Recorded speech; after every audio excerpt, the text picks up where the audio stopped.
Mathematics class 8 chapter 5 है data handling. इस video में हम एक्सरसाइज 5.2 का सभी क्वेश्चन सॉल्व करेंगे। ये पहला क्वेश्चन है, a survey was made to find the type of music that a certain group of young people liked in a city. The adjoining pie chart shows the finding of this survey. कि किसी city में एक सर्वे किया गया है ये पता करने के लिए कि वहाँ के लोग किस टाइप के म्यूजिक पसंद करते हैं, और एक पाई चार्ट बनाया है। ये पाई चार्ट इस तरह से है। टाइप ऑफ म्यूजिक में है सेमी क्लासिकल, फिर क्लासिकल, फोक और लाइट, और उसके साथ साथ परसेंटेज भी लिखा है।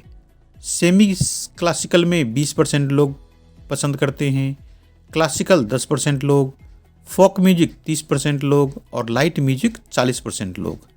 इसके बाद क्वेश्चन दिया हुआ है, from this pie chart answer the following.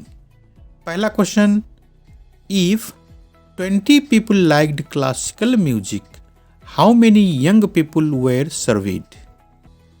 अब यहाँ पे क्लासिकल म्यूजिक का है 10%, इस चार्ट के साथ 10% लिखा है, और वैसे बोल रहा है कि यदि 20 लोग क्लासिकल म्यूजिक पसंद करता है तो टोटल सभी लोगों कितने थे, सभी लोग मिलाकर के कितने लोग थे जिसका सर्वे किया गया।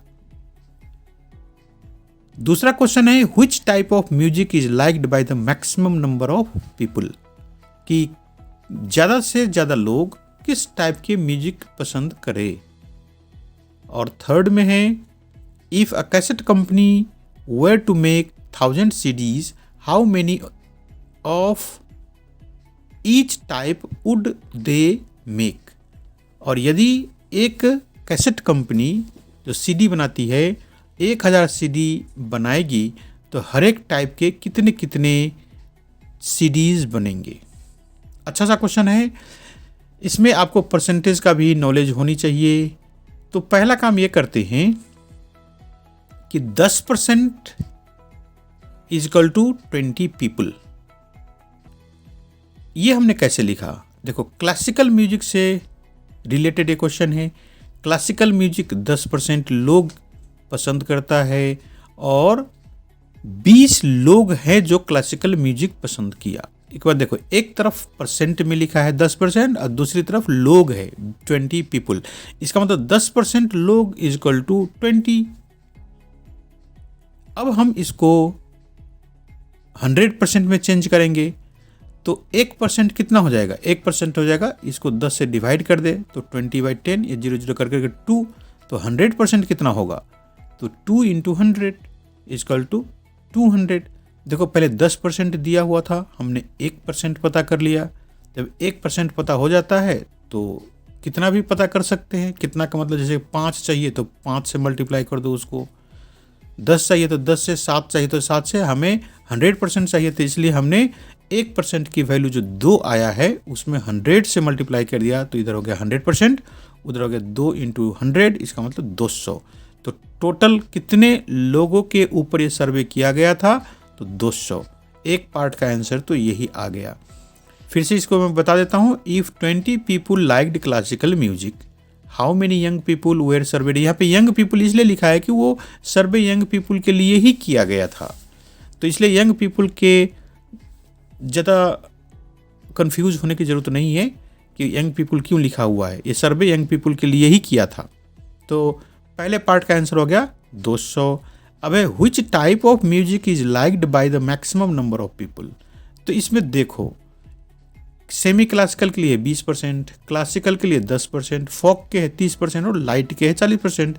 तो सबसे ज़्यादा परसेंट का यहाँ है नंबर, 40 का है परसेंट, और बाकी सब तो कम है। तो हमें मैक्सिमम पूछा हुआ है तो यही मैक्सिमम हो गया। तो इसका आंसर सिंपल सी हो जाएगा, लाइट म्यूजिक। इतना ही लिखना है बस। थर्ड में है कि CDs यदि 1000 बनेगा, कोई कैसेट कंपनी 1000 CD बनाएगा तो हर एक टाइप के कितने कितने बनेंगे। तो इसको हम ऐसा करते हैं कि क्लासिकल है 10%, तो आपको 1000 का 10% कितना होगा ये पता करना होगा। ये 1000 क्यों? क्योंकि सीडीज 1000 बनेंगे। 10% क्लासिकल के लिए बनेगा, तो 10% किसका निकालेंगे हम? 1000 का। तो परसेंट ऐसे नहीं करते हैं कि जो परसेंटेज होता है वो नंबर बाई 100 कर देते हैं। तो ये 1000 हो गया सीडी का नंबर, और 10% था तो उसको हमने 10/100 कर दिया। ये 0 0 कैंसिल हो जाएगा, 2 इधर का रह गया 10, उधर का रह गया 10, तो ये दोनों मिलकर के 100 हो जाएगा। तो इस तरह से ये 100 हो गया क्लासिकल। अब है सेमी क्लासिकल, तो सेमी क्लासिकल है 20%। तो वैसे भी 10% है 100 के बराबर, तो 20% 200 के बराबर हो जाएगा। या आप इसको प्रोसेस से करना चाहते हो तो 1000 इंटू 20/100, फिर से ये 2 0 काट दो और बाकी का नंबर है गया 10 इंटू 20, तो ये हो जाएगा 200। सेमी क्लासिकल का हो गया 200। अब है अगला लाइट म्यूजिक, तो लाइट का है 40%, तो 1000 इंटू 40/100, 0 0 कैंसिल हो जाएगा, तो ये 10 इंटू 40, तो ये हो जाएगा 400। फिर है फोक म्यूजिक का 30%, तो 1000 इंटू 30/100, तो ये 0 0 फिर से कट गया, और 10 इंटू 30 इक्वल टू हो गया 300। तो ये प्रोसेस सबका एक ही जैसे है, बस नंबर बदलता गया। मेन काम ये है कि हमने ऐसा क्यों किया है, तो सीडी का नंबर दे रखा है 1000 और उसके परसेंटेज पता करना है 20, 10, 30 और 40। तो ये हमने कर दिया। इस तरह से पहला क्वेश्चन कंप्लीट हो गया। अब चलते हैं सेकेंड क्वेश्चन में। सेकेंड में है a group of 360 people were asked to vote for their favourite season for the 3 seasons rainy, winter and summer. 360 लोगों का ग्रुप है, उनमें से बोला गया कि जिन लोगों को जो भी सीजन पसंद है वो आप वोट करके बताओ। मतलब आप बताओ कि आपको कौन सा सीजन पसंद है, और सीजन दिया गया पसंद करने के लिए रेनी, विंटर और समर। इन तीनों में से जिसको जो पसंद है वो अपना अपना पसंद बताएगा। उसके बाद है ये चार्ट, इसमें सीजन लिखा है। समर में देखो सन का फिगर है, समर में बहुत गर्मी होती है। इसके बाद रेनी, बारिश होती है, लोग छाता लेके जाते हैं, तो यहाँ पे रेनी का सिंबल छाता लेके बताया है। और विंटर, विंटर में सर्दी लगती है, लोग टोपी पहनते हैं, कोट पहनते हैं। तो इस तरह से कुछ डॉट डॉट है, मतलब ये ठंडी हवा या आइस के लिए रिप्रेजेंट करने के लिए। तो नंबर ऑफ वोट्स इस साइड में है। समर में 90 लोगों ने वोट किया कि 90 लोगों को समर सीजन, गर्मी की सीजन पसंद है। 120 लोग बता रहे हैं कि रेनी सीजन पसंद है, बारिश का सीजन, और 150 लोग कह रहे हैं कि हमें विंटर सीजन पसंद है। तो ये तो हो गया उसका चार्ट जो कि सर्वे किया गया था। इसके बाद आपको ये क्वेश्चंस का आंसर्स लिखने हैं। Which season got the most, कि किस सीजन को सबसे ज्यादा वोट मिला है। सेकेंड क्वेश्चन है find the central angle of each sector. सभी सेक्टर के लिए सेंट्रल एंगल फाइंड करना है, पता करना है। और थर्ड क्वेश्चन है draw a pie chart to show this information. और ये जो इंफॉर्मेशन है, ये जो सर्वे है सीजन के बारे में, इसके पाई चार्ट ड्रॉ करने हैं। तो एक एक करके आंसर देते हैं क्वेश्चंस का। Which season got the most votes, तो इसमें वोट का नंबर देख करके पता चल जाएगा सबसे ज़्यादा नंबर किसके लिए है, विंटर के लिए है। तो यहाँ पे तो सिंपल सा आंसर हो जाएगा कि winter season got the most votes. Simple English में जैसे पूछते हैं वैसे ही वर्ड्स में इसका आंसर लिख दिया। अब find the central angle. Central angle क्या होता है, जैसे पाई चार्ट बनाते हैं तो बीच का जो एंगल होता है वो 360 डिग्री, तो ये तो पूरा हो गया 360 डिग्री। उसमें समर के लिए कितना डिग्री का एंगल बनेगा, रेनी के लिए कितना बनेगा और विंटर के लिए कितना बनेगा, सेंटर पे, किसी भी सर्कल के सेंटर पे कितना एंगल बनेगा, ये आपको पता करने हैं। तो इसके लिए हम ऐसा करते हैं कि एक चार्ट बनाएं, उसमें सीजन लिखे, नंबर ऑफ वोट्स लिखे और सेंट्रल एंगल लिखे। तो सीजन है 3 टाइप का हमारे पास, समर, रेनी और विंटर। समर के लिए कितने वोट हैं 90, तो यहाँ लिख दो। रेनी के लिए कितना है 120, वो लिख दो। और विंटर के लिए 150। अब टोटल करते हैं, तो यहाँ पे टोटल करके इन सबको जोड़ के लिखो। तो ये 12 और 9 21, 21 और 15, ऐसा करो 21 और 5 26 और 10 36। तो 36 पे जीरो रखेंगे तो हो जाएगा ये 360। तो टोटल वोट्स कितने थे? 360। वो बता भी रहा था, शुरू में ही क्वेश्चन था, a group of 360 people were asked to vote, मतलब 360 जने को बोला गया वोट डालने के लिए, तो टोटल 360 हुआ। अब सेंट्रल एंगल कैसे करेंगे? तो 90 जने के लिए है तो 90/360 करेंगे। देखो ये है समर में वोट देने वाले लोग 90 और टोटल है 360, तो 90/360 और इनटू ये 360 कहाँ से आया है? वो 360 वाले एंगल, मतलब number of people voted upon total number of people into 360। ये सिंपल से 360 और 360 कट करके 90 डिग्री की एंगल बना। तो समर के लिए कितना डिग्री का एंगल बनाएंगे? 90 डिग्री का। रेनी के लिए, तो रेनी में कितना है? 120 अपॉन 360, जैसे वहाँ पे 90/360 क्या था, यहाँ पे 120/360 करेंगे, इंटू 360 कर देंगे, तो 360 और 360 कैंसिल, 120 डिग्री रह गया। यहाँ पे विंटर तो ये रह जाएगा 150/360, फिर 360 से 360 कटा, 150 हो गया। तो इस तरह से तीनों का सेंट्रल एंगल आ गया। समर के लिए 90 डिग्री, रेनी के लिए 120 डिग्री और विंटर के लिए 150 डिग्री। यहाँ पे यदि कोई कन्फ्यूजन है इस पॉइंट पे तो फिर से देख लो, ये 360 कहाँ से है? नीचे वाला 360 वो है टोटल, और ये 90 कहाँ से आया? जो समर के लिए जो 90 था। इसी तरह से रेनी में 360 कहाँ से आया है? वो टोटल वाला, और 120 कहाँ से आया है? वो रेनी का जो नंबर था। ये तो है डिग्री का, जैसे सेंटर पर 360 डिग्री बनता है एंगल, उनमें से कितना डिग्री का बनेगा, तो उसलिए हमने क्या किया, इनका जो रेशियो था उसमें हमने 360 से मल्टीप्लाई कर दिया। आप ये समझो, जो भी नंबर दिया है उसको 360 से डिवाइड करेंगे और फिर 360 से मल्टीप्लाई कर देंगे। यहाँ पे दो नंबर 360 है, इसलिए मैं बार बार इसको बता रहा हूँ। ये तो है डिग्री वाला, ये तो दूसरे केस में, दूसरे क्वेश्चन में भी ऐसे ही करेंगे। और ये कैसे होगा? ये हो गया, नीचे में टोटल लिखेंगे और ऊपर में लिखेंगे जिसके लिए हम एंगल बना रहे हैं वो। अब थर्ड पार्ट में चलते हैं, draw pie chart to show this information. तो पाई चार्ट बनाने के लिए एक सर्किल ड्रॉ करना होता है, तो पहले हम एक सर्किल ड्रॉ कर दे, फिर एक सीधी सी लाइन ड्रॉ करो उसको रेडियस दिखाने के लिए कि यहाँ से अब हमारा पाई चार्ट का एंगल्स ड्रॉ करना शुरू करेंगे। शुरू में है समर के लिए 90 डिग्री, तो 90 डिग्री की एंगल बिल्कुल स्ट्रेट होता है, वो आपको पता है। तो इस लाइन पे 90 डिग्री की एंगल बनाओ, आपकी मर्जी है तो ऊपर बना लो, मतलब एंटी क्लॉकवाइज कहते हैं वो, या नीचे बना लो। तो मैं इसको नीचे ही बना देता हूँ 90 डिग्री की एंगल। ये बन गया 90 डिग्री की एंगल इस लाइन के साथ, मतलब जो रेडियस दिया था। तो ये जो पार्ट बना वो समर के लिए हुआ। अभी मैं नाम लिखूंगा सभी का, पहले एंगल डिसाइड कर लेते हैं। अब है रेनी के लिए 120, तो देखो अब के बाद फिर से 120 डिग्री की एंगल बनेंगे इस लाइन के साथ। अब तो 120 डिग्री की एंगल थोड़ा सा टेढ़ा होगा, देखो जैसे ये लाइन बिल्कुल सीधा कर देते तो इसके साथ 90 डिग्री की एंगल बन जाता। अब थोड़ा सा बढ़ा दिया हमने, 120 कर दिया। अब तीसरा एंगल अपने आप ही 150 का हो जाएगा, तो ड्रॉ करने की जरूरत नहीं है। तो इस तरह से ये जो सर्कल है उसको हमने 3 पार्ट में डिवाइड कर दिया। 3 इक्वल पार्ट नहीं है, देखो ये नंबर्स अलग अलग है इसलिए अलग अलग डिग्री बन गया।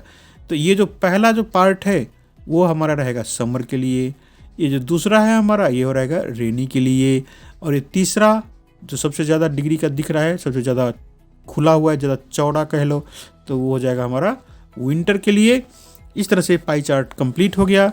आप अपनी तरफ से इसको कलर करना चाहते हो तो कलर यूज कर सकते हो, सभी सीजन के लिए अलग अलग यूज कर देना, ठीक है। समर है, जैसे समर में रेड कर देना, लाल कर देना इसको, रेनी में थोड़ा सा ग्रे टाइप का कर देना, और विंटर में वाइट कर दोगे तो भी चलेगा।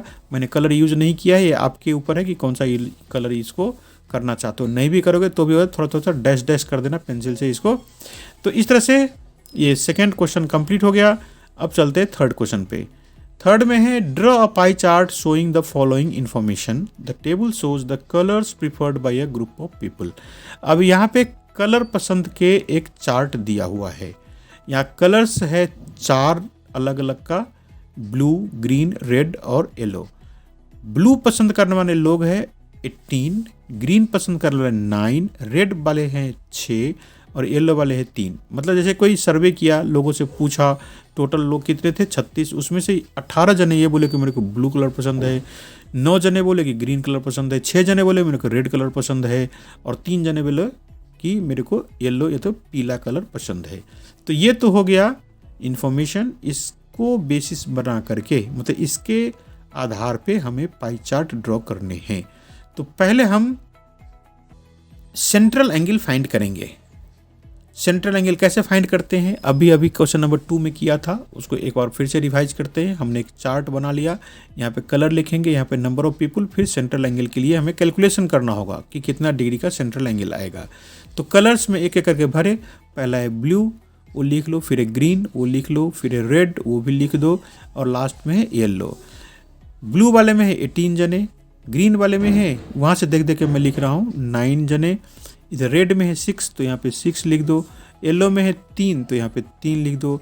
अब सबको टोटल करना है तो यहाँ पे लिखो टोटल, टोटल करके देख लो, ये 3 और 6 9 और 9 18 और 18 36 हो गया, तो टोटल हो गया 36। अब आ गई सेंट्रल एंगल की बात। तो सेंट्रल एंगल में आपको पता है कि इंटू तो करना है 360 से, लेकिन जो नंबर आएगा उसके नीचे में आएगा टोटल वाले और ऊपर में आएगा ये नंबर जिसके लिए हम एंगल पता कर रहे हैं। तो यहाँ पे क्या आएगा बताओ, यहाँ पे आएगा 18/36 और इंटू करेंगे 360। तो अब इसको सॉल्व करना है। तो देखो 36 से ये 360 का 36 कट जाएगा, तो यहाँ पे रह जाएगा 10। तो 10 ये और 18 ये दोनों को मल्टीप्लाई करेंगे तो ये 180 डिग्री हो जाएगा। इसका मतलब ब्लू कलर के लिए हमें 180 डिग्री की एंगल बनानी पड़ेगी। अब रह गई ग्रीन कलर के लिए, तो ग्रीन में नीचे में 36 ही आएगा जो कि टोटल है, और ऊपर में आएगा 9, तो ये हो जाएगा 9/36 इंटू 360। फिर से ये 36 यदि 360 को काट देगा तो 10 रहेगा, और 10 में 9 से मल्टीप्लाई करेंगे तो 90 डिग्री रह गया। इसके बाद रह गया ये रेड 6/36 इंटू 360। अब रह गया येलो कलर, तो इसके नंबर है 3, तो हम 3 बाई टोटल लिखेंगे 36, मतलब 3/36 इंटू 360। ये काफ़ी देर से कई क्वेश्चंस में हमने ऐसा किया, ये प्रोसेस तो आपको ये समझ में आता होगा कि कैसे किए।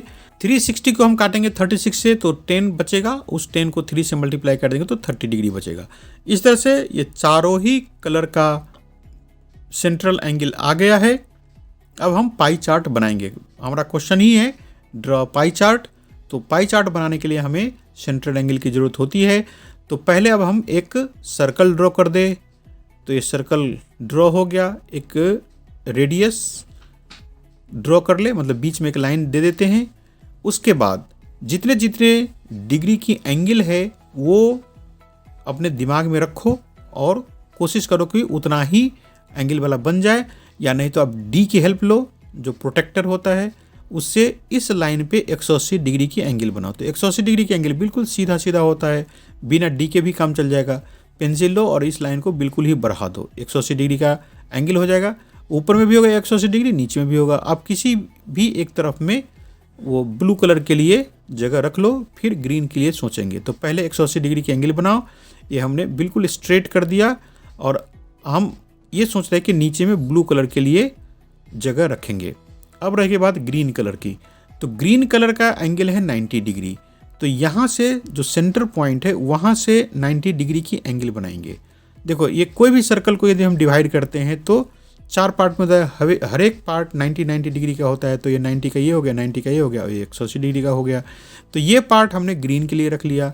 अब है रेड के लिए, तो रेड के लिए है 60 डिग्री, और दूसरा येलो है उसके लिए है 30 डिग्री। तो यहाँ से इस लाइन के साथ हम 60 डिग्री की एंगल बनाएंगे।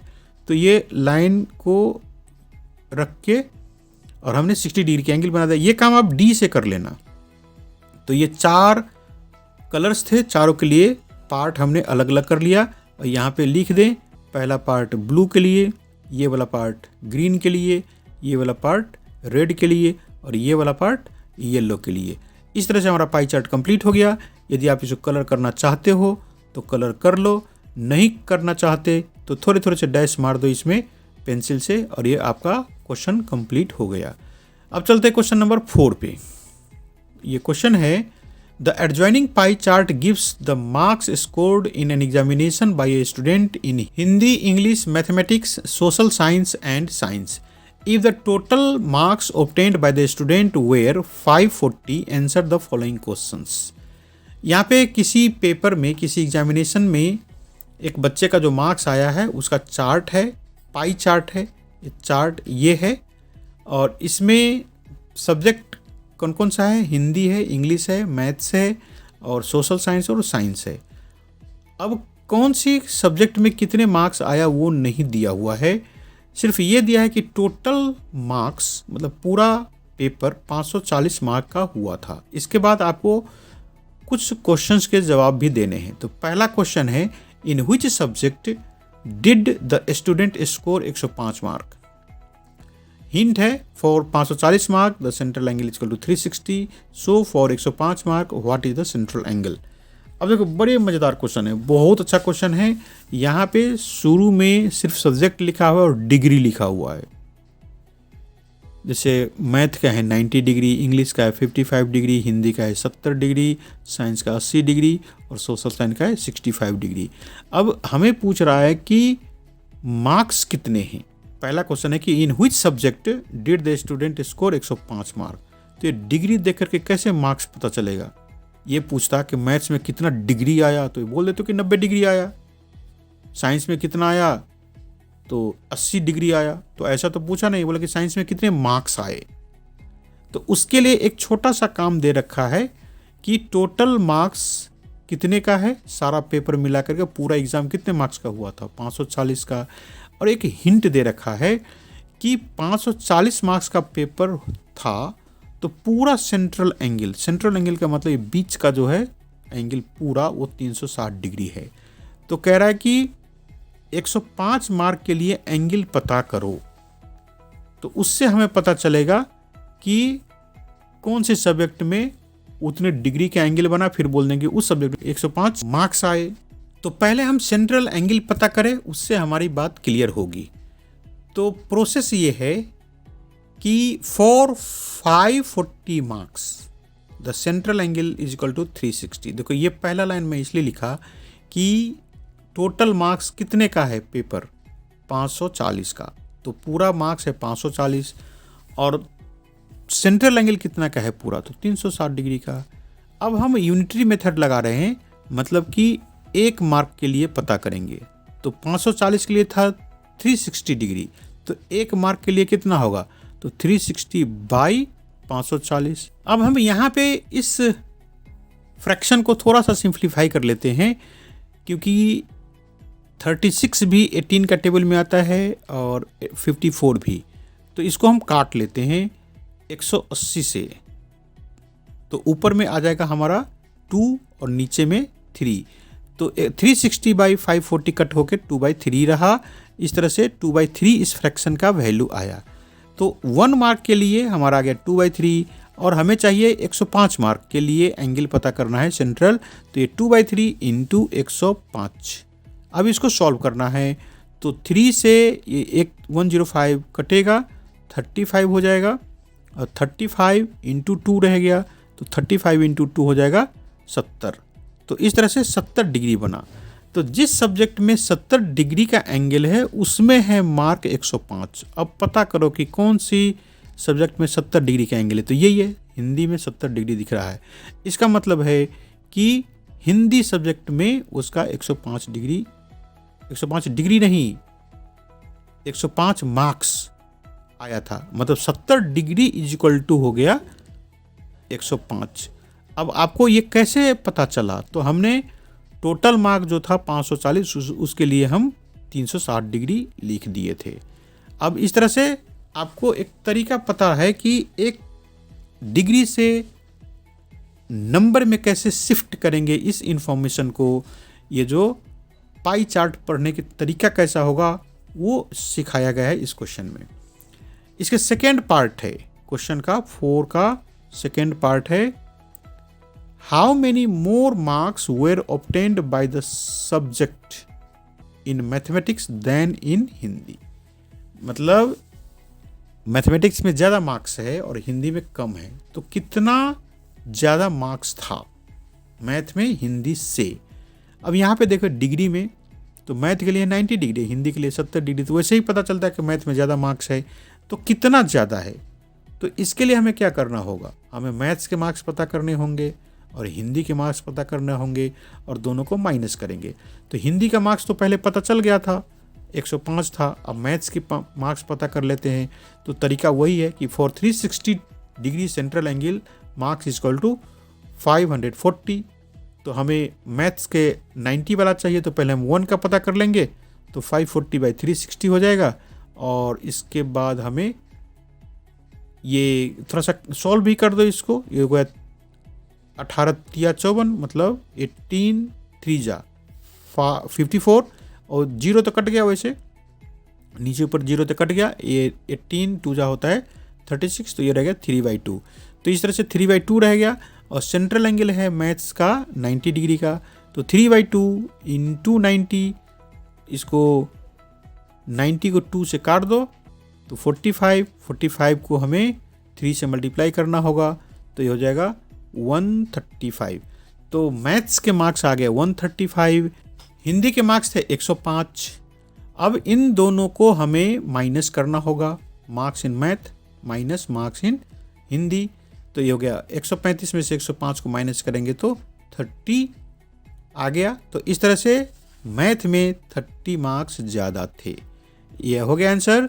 इस क्वेश्चन को एक और भी तरीका से सॉल्व कर सकते हो कि पहले डिग्री को यहाँ पे ही माइनस कर लो। जैसे मैथ वाला डिग्री है 90 और हिंदी वाला डिग्री है 70, तो दोनों को माइनस करेंगे, मतलब 90 में से 70 को घटाएंगे तो 20 रह गया। तो 20 डिग्री कितने के बराबर होगा? तो 20 डिग्री हो जाएगा 30 के बराबर। तो वो आपको यदि कर सकते हो उस तरीके से तो करो। यहाँ पे मैं बता देता हूँ कि जैसे 1 डिग्री इक्वल टू हो गया 1.5 या 3/2 है, तो 20 डिग्री इक्वल टू कितना हो जाएगा? तो 3/2 × 20, वो 20 कहाँ से आया था? इनमें से माइनस करके। तो 20 इस 2 से कट करके 10 दे देगा, और 10 और 3 को मल्टीप्लाई करेंगे तो 30 हो जाएगा। तो इस तरह से भी सॉल्व कर सकते हैं। बाकी एक तरीका मैं कर दिया हूँ, आपको ये समझ में आ गया होगा। अब चलते हैं इसके थर्ड पार्ट में। ये क्वेश्चन है, examine whether the sum of the marks obtained in social science and mathematics is more than that in science and Hindi. अब कह रहा है कि ये पता करो कि सोशल साइंस और मैथ मिलाकर के जितने मार्क्स आया था, वो मार्क्स साइंस और हिंदी मिलाकर के जितना मार्क्स आया था उससे ज़्यादा था क्या? अब ये कैसी बात होगी? फिर से सुनो कि सोशल साइंस और मैथ में जितने मार्क्स आया था उनको टोटल कर लो, और साइंस और हिंदी में जितना आया था उनको टोटल कर लो। तो उनमें से देखो कि वो ज़्यादा था कि नहीं था। तो ये क्वेश्चन है हिंट में दिया हुआ, just study the central angles, मतलब मार्क्स कितने थे वो पता नहीं करने से भी चलेगा काम। तो हम कैसे करेंगे? तो सिर्फ एंगल्स देख लो। तो सोशल साइंस वाला एंगल कितना है? सोशल साइंस वाला एंगल है 65 और मैथ वाला 90। तो इन दोनों को भी जोड़ के हमें पता चल सकता है, और इस तरह से साइंस और हिंदी को भी जोड़ के पता चल सकता है कि कितना ज़्यादा है एंगल किस में। तो इसको शुरू करो कि फॉर सोशल साइंस, मतलब एसएस लिख दिया हूँ, social science and math central angle. Social science का सेंट्रल एंगल कितना है? 65। उसमें मैथ वाले हमें जोड़ना है, तो इसमें ऐड कर दो। मैथ वाला कितना है? 90। इन दोनों को जोड़कर कितना होगा? 155 डिग्री। और जो दो सब्जेक्ट इधर है नीचे में, कौन कौन सा है? Science and Hindi. तो for science and Hindi central angle equal to कितना हो जाएगा? साइंस वाला 80 और हिंदी वाला, हिंदी का कितना है? ये 70। तो इस तरह से ये दोनों को ऐड करेंगे तो हो जाएगा 150। तो एंगल को यदि कंपेयर करें तो सोशल साइंस और मैथ मिलाकर के 155 डिग्री है, और हिंदी और साइंस मिलाकर के है 150 डिग्री। तो वो वाला ज़्यादा है, तो लिखेंगे कि यस। हमें क्वेश्चन पूछा था कि वो दोनों मिलाकर ज़्यादा है क्या? तो है। कैसे पता चला? 155 डिग्री एंगल देख करके, दूसरे का एंगल है 150 ही। तो यहाँ पे लिखेंगे yes, marks in social science and mathematics is more than that in science and Hindi. इस तरह से एक आंसर आ गया। अब चलते हैं क्वेश्चन नंबर 5 पे। क्वेश्चन नंबर 5 है, the number of students in A hostel speaking different languages is given below, display the data in A pie chart. अब किसी हॉस्टल में रहने वाले बच्चे कौन कौन सी लैंग्वेजेस बोलता है, इसका एक चार्ट दिया हुआ है, एक लिस्ट दिया हुआ है। अगर इस लिस्ट पर बेस्ड एक पाई चार्ट बनाओ, तो यहाँ पे लैंग्वेजेस है हिंदी, इंग्लिश, मराठी, तमिल, बंगाली। एक कॉलम है टोटल का।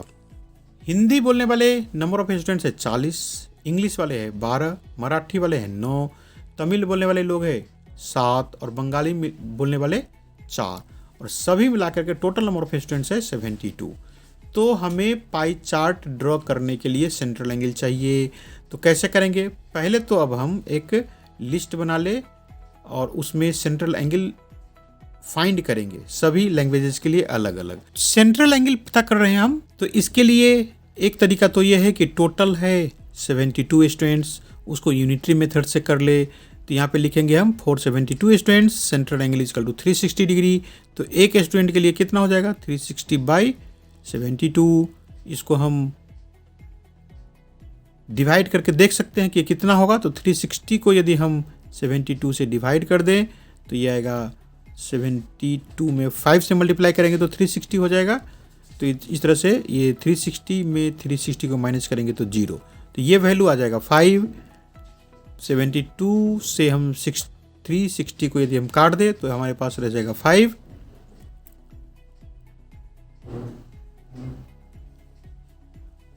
और ये 5 से हम जितने नंबर ऑफ स्टूडेंट्स है, जैसे यहाँ पे 40 है, तो 40 के लिए हम एंगल पता करेंगे। तो ये जगह 40 × 5 = 200।